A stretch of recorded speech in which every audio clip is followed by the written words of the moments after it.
Hi, my name is Cooney. I'm Commercial Director of StormMQ. I'm going to tell you how enterprise customers can use the cloud. It's a story that we call Cloud Bungee. So we've all heard about the cloud, this big fluffy thing that everyone tells us is the next thing in computing. We all know that the suppliers like SymmetriQ and Amazon Web Services and FlexiScale provide services. We've all heard the stories and the poster childs of cloud computing startups who start out with very few servers and immediately burst out into hundreds. That's all very good, except if you're an enterprise manager. Maybe you're an IT manager of a university or perhaps a hospital.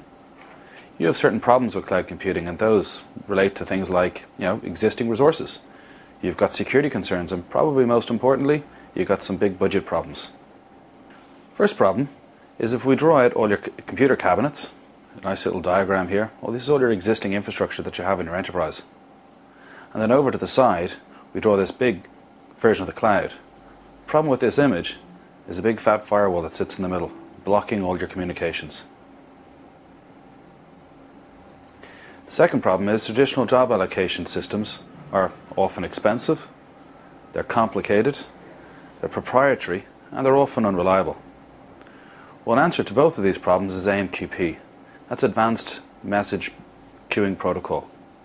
And AMQP was built from start to be reliable, secure, safe, and more importantly open. So let's draw this out and how you'd use AMQP in an application. Let's say you had application A, and it has a job to do, and instead of doing it itself, it puts the job request into a queue. And then we allow the queue to decide where to pass that job. So it might pass it out onto resource B, or perhaps even onto resource C. Once we have this system built, we can monitor things. The first resource we can monitor perhaps might be queue depth, how many information items are in the queue. Second one might be the time it takes to process it. And then once we know this information, we can let the queue decide when to burst out onto the cloud using our Bungee.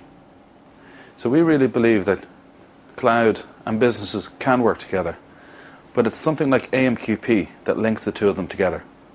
If you'd like to know more about AMQP, you can go to amqp.org or stormmq.com.